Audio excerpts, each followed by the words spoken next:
Welcome to the Sunset Stories channel. Don't forget to subscribe and share your favorite stories with your friends. Thanks for your support and enjoy watching. You might be interested to know how divorce brought me not only moral satisfaction, but also a lot of money.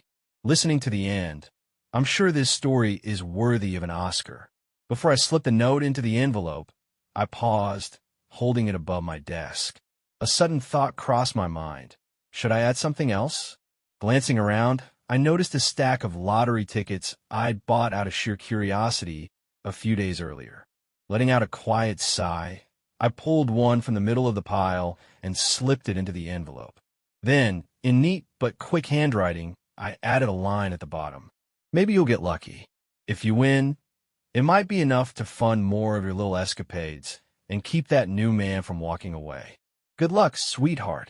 Looks like you'll need it. Sincerely, once your loving husband, David. I folded the sheet, opened a drawer to find a strong glue stick, then carefully sealed the envelope. I wrote down the familiar address of the place where she lived now. I was about to hand it over to a colleague who could deliver it for me when I realized I didn't want to risk it getting lost or opened. Closing the drawer, I brushed away an unexpected tear from the corner of my eye, though it felt more like anger than sadness. My name is David, and I'm past 40. Until yesterday, I was a respectable husband, and she, Linda, was my wife, at least on paper.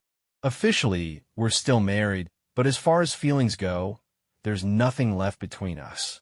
Our love burned down to ashes, mixed with shards of betrayal. How'd I end up here? Linda and I used to share a comfortable life in a small but cozy house near Redwood Hills. For years, I saw our idyllic home as my personal haven. Quiet streets lined with tall pines, friendly neighbors, and spacious yards. We had once loved it together, made big plans, and dreamed of the future. Then, at some point, everything took a nosedive. I'll be upfront, I wasn't a saint. Every spouse in a marriage makes mistakes. Harsh words, petty grudges. But let's be honest, there's a difference between having an argument and making up, and sneaking behind your partner's back for a full-blown affair. As it turned out, Linda had been leading a double life for nearly a year and a half. How did I find out? A childhood friend happened to see her walking out of a modest roadside motel with some man. They were hugging, looking very much like a couple. My friend called me, unsure if he'd made a mistake, but the details, Linda's height, her brown hair, the small birthmark on her right cheek, were too precise to be coincidence. Pretending to be clueless, I hired a private investigator to follow Linda for about a week. The findings were humiliating. They met regularly in different places, dined in expensive restaurants, and even took romantic trips, all courtesy of my bank account. In the photos the detective took, Linda and this man, his name was Rick, were kissing with zero shame. Something inside me snapped. Anger flared up, but it quickly hardened into a sort of cold indifference, as though all genuine feelings had burned away. Looking around the home we shared, I realized I didn't want to lose it. As for hating Linda, I felt it wouldn't fix anything. I recalled the no-fault divorce concept from the time we'd lived out of state years ago. Our region has a similar rule. If there's no prenuptial agreement, the marital property is split 50-50. That meant I risked losing the house entirely. So I made a decision. As long as she went to see her lover only when he was available, and still came home to do laundry, cook, and clean, I pretend nothing was happening. Yes, it sounds cynical, but my love for her was gone, and at least I'd keep my life intact. But the situation changed drastically when Linda stopped being subtle and dropped a direct declaration of divorce on me. It was at breakfast. She shoved a little pamphlet across the table, stamped with free legal consultation, saying she was tired of constant fighting, though she never explained what fight she meant, and wanted to find a fresh start with Rick. Inside, it felt like someone flipped a rage switch, but outwardly, I just let out a crooked smirk. She might have expected yelling, tears, maybe a desperate plea to stay, but I gave her none of it. Instead, I said, "Pack your things and go to him, but don't come back into my life." Maybe she was shocked by my icy reaction. I'm not leaving right now, she snapped. This house is half mine. If anyone's going, it can be you. I gave a short nod, finished my coffee in silence, and made one request. If you really do leave, make it quick. I can't stand staying under the same roof. She threw insults at me while I walked out the door, but I ignored them. Climbing into my car, I drove straight to the bank to close our joint accounts. After that, I canceled all our shared credit cards and also emptied our safety deposit box, which held various documents and some cash. Yes, technically that money was ours, but if she wanted a divorce, I planned to steer the process my way. Later that day, I called my longtime friend Sam, an attorney specializing in family law. He was as stunned as I'd been, having known Linda and me for years. He promised to file the paperwork for a divorce on my behalf, not waiting for her to do it first. Sam explained that in our state we also deal with no-fault rules, so we'd likely have to split assets. But there were angles we could use. For instance, he suggested applying for a temporary protective order. Tell the judge you fear physical harm from her lover. That way, the court can issue a directive preventing Linda from coming near you or the property. Sounds extreme, but if you want to keep the house, you should get ahead of her. Otherwise, she may spin the story that you're the aggressor, and the judge could order you to leave. Though it felt manipulative, I remembered hearing about plenty of husbands who got painted as villains and were forced to vacate their own homes. I didn't want that, so I reluctantly agreed. After heading back to the office, I stayed late, keeping my emotions buried in work. That evening, my assistant, Jade, who'd risen from an entry-level secretary to executive assistant over many years, took me aside. We often grabbed dinner together, brainstorming business ideas, but that night, she said something unexpected. "David," she began, "if you really are free now, I'd like to be the first to see if we can have a relationship." She paused as I stared at her, startled. "Forget about my younger sister you met at that barbecue. If you're willing, I'd like to give it a shot. But be aware, it might get messy since you're still legally married." I let out a nervous laugh. We've been friends and colleagues so long that the idea had never crossed my mind. A bit embarrassed, I admitted, "I'm worried about Linda. She might do anything to sabotage me." Jade shrugged. "So what are you going to do? Wait for Linda to file for divorce? What if she drags it out or tries to force you out of the house? It's ridiculous. You should take the initiative and file first. That way no one can claim we started dating behind her back. It'll all be on record that you were done with her." Recalling Sam's similar advice, I made up my mind by evening. "Tomorrow, I'll sign those documents Sam is preparing. Let's get this done immediately." When I got home, I discovered Linda hadn't left. Her car was still parked, and she was busy going through some papers in the kitchen. "Am I sharp? Why are you still here?" she replied, without looking up. "I'm staying until I finalize things with my attorney. This is my property, too." I shrugged. "Fine. Do whatever you want." That night, I slept in the guest room and left early in the morning. I stopped at a small diner we used to visit together, Morning Pines Cafe. The owner asked where my wife was. I had to admit, we're getting divorced. Shaking her head sympathetically, she handed me my order. After breakfast, I drove to Sam's office and signed the divorce papers. He promised to file them the same day and told me I'd soon get a notice about the upcoming hearing. He also said he'd push for a temporary restraining order so Linda would have no legal right to the house. "We can say you're afraid of her boyfriend's aggression. You need at least one threatening phone call if possible," he added. I shook my head. "I doubt Rick will try anything, but if you think this is the best approach, go for it." The next morning, Sam let me know the papers have been filed. "By noon tomorrow, Linda will be served," he explained. "Better change the locks before she reacts." I arranged for a locksmith friend to come by around mid-afternoon. I used a personal day from work so I could deal with the fallout. I waited until Linda left for her job. The minute her car disappeared beyond the gate, I went inside and packed up all her personal stuff into boxes, stacking them in the garage. On a large piece of poster board, I wrote in big letters, "Linda, all your things are here. Please don't break into the house." Around 12:15 p.m., Sam called. She's been served. She signed the documents. I thanked him, then told the locksmith to go ahead and change every lock in the house. By 2 o'clock, everything was done. Within an hour, Linda called, furious. She showed up and realized her old keys no longer worked. I ignored her phone calls, but she pounded on the door, shouting. At one point, I leaned out the window and said, "Your stuff is in the garage. You can get in there. Please leave me alone." She screamed that I was a monster, threatened to take me to court, swore she'd get everything. I just said, "Do whatever you want, but you're not coming back in." Then I closed the window. Half an hour later, she drove away. That evening, I noticed the garage door was wide open and the place had been messed up. She must have taken some things and thrown others around. I didn't care enough to check too closely. Just a day later, something worse happened. After a late dinner with Jade, part business, part an attempt at a real date, I got home and saw the back door had been forced open. Inside, the kitchen was trashed, plates and glasses smashed to bits. In the living room, lamps and throw pillows were torn to shreds. Most disgusting of all, my entire wardrobe was dumped on the floor, and Linda, unbelievably, had relieved herself right on top. That was it. There was no way to stay indifferent. She was breaking a court order, the protective order Sam secured, and had obviously done this out of spite.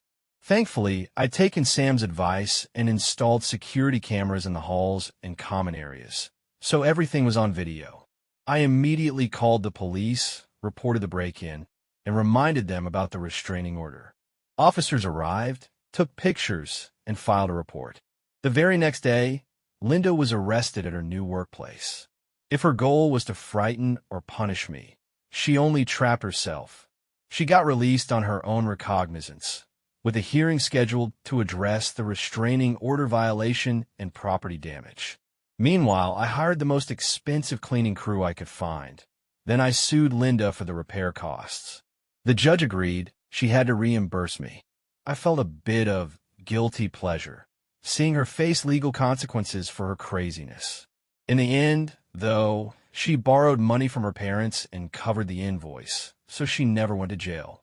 Throughout the divorce process, I spent more and more time with Jade. She became a source of emotional support. We had been just colleagues and friends before, but now there was a tangible spark between us. I was still technically married, but my ties with Linda were dead. Jade and I started going out to the movies, strolling through parks in the evenings. We both knew that real intimacy would mark a point of no return. But I told myself, let the court finalize everything. Then we'll be free. The proceedings took 6 months. Ultimately, the judge ruled we split everything equally. I kept the house by refinancing and paying Linda half its assessed value. Fortunately, I had a private savings fund Linda knew nothing about, so I paid her share in full and avoided new loans. As a bonus, the judge ordered me to pay Linda's spousal support, but it was a tiny amount, just a few $100s a month, much less than the sizable sum she demanded. Rumor had it the judge had also once been burned by a cheating spouse, so he wasn't inclined to be generous to Linda. Linda walked away with little more than those modest monthly checks and a resume marked by her violation of the restraining order, though she only received a conditional penalty. According to gossip, Rick also lost interest in making her his wife a couple of months after the big scandal. She ended up moving back in with her parents in a town far away, with no real prospects.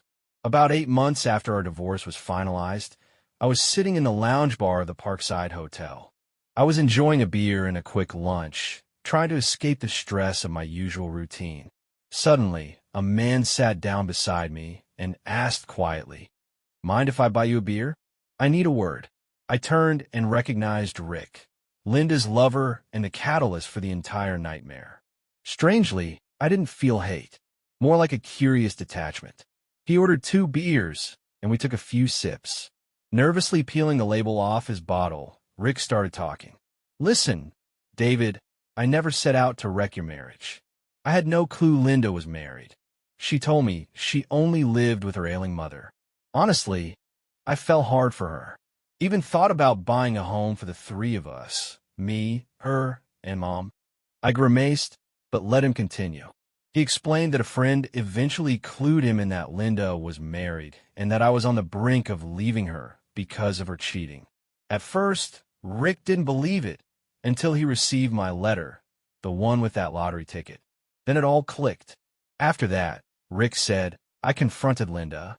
She admitted she was married, but painted you as this abusive drunk. I did my own digging and realized she was lying. Yet I was hooked on her in some twisted way. I'll admit, she was incredible in bed. Still, I had no plans to marry her after learning the truth. I continued seeing her until your divorce, mainly because, well, she was there. But the second she started dropping hints about a wedding, I walked. I've been burned before. My own mom cheated on my dad. I knew the signs. He took another swig of his beer, then pulled an envelope from his jacket pocket and slid it to me. Remember that lottery ticket you sent? Turns out it won. And it wasn't a small jackpot, either. I used part of the money to buy a condo. The other half, I'm giving it to you. Sorry I waited so long to tell you, but I didn't want Linda to get a piece of it in the divorce. Opening the envelope, I saw a cashier's check for an enormous sum. My heart pounded. I looked up at Rick, and he went on, No catch. I'm not asking for anything in return. Going through that whole affair with Linda made me see I messed up, no matter whose idea it was at first. So please take it. With that, he said goodbye, leaving me stunned at the bar. When I got back to my office, my new assistant, by then, I'd promoted Jade to a business partner, and yes, more, noticed I was practically glowing. All I said was, I guess lunch was better than I expected. Smiling, I realized how unpredictable life can be. I once dreamed of winning life's lottery with Linda, but ended up winning a different kind of jackpot without her. Almost as if fate had decided to reward me for all the suffering I'd endured. Over time, Jade and I formed a genuine bond that blossomed into a real, serious relationship. We took a beach vacation together, transitioned to a first-name basis in private, and began to plan our future. The house that had recently been a battleground of lies and arguments was now bright and full of positive energy. I renovated and rearranged rooms, even created a spacious home office where we'd discuss business plans or simply share coffee in the mornings. Linda's parents still occasionally called me. They were decent folks who felt bad about what their daughter had done, and they didn't blame me for the outcome. I had no reason to hold a grudge against them, either. It wasn't their fault Linda had turned out that way. Word eventually reached me that Linda was aiming for some new grand goal, maybe becoming a yoga instructor or relocating somewhere else. It didn't matter to me. I turned that page for good. A few more months passed before I fully adjusted to my new life. Sometimes Jade and I would spend evenings on our porch, talking about what lay ahead. She dreamed of having a big family, and for the first time in years, I felt unafraid to imagine something real and beautiful. We even applied for a permit to open a small lakeside retreat, an old dream of mine. With the leftover winnings from that lottery ticket Rick had given me, I could afford to invest. Sometimes I reflected on how it all started with a short, sarcastic note in an envelope and a lottery ticket thrown in for laughs. Little did I know it would spark a chain of events that led me here. Yes, I lost a marriage I'd spent over a decade trying to build. But I also rid myself of constant fear, betrayal, and lies. And in return, I found new love, a chance to create a family grounded in honesty and respect. That's how my story with the woman I once loved turned into a tangled knot of cheating, deception, and bitterness. Yet fate rewarded me not just with freedom from an unhappy marriage, but also a new start. Dear listeners, if you enjoyed this story, feel free to share your thoughts in the comments. Let me know how it made you feel and what lessons you took away. If you'd like more stories, don't forget to like and subscribe. Every person's journey is unique. Maybe the next tale will inspire you even more. Thank you for staying with me until the end, and I hope we'll meet again soon. The next story might be just as captivating and unpredictable. That's the end of our story. We hope you enjoyed it. Don't forget to subscribe and leave a comment. Your feedback means a lot to us.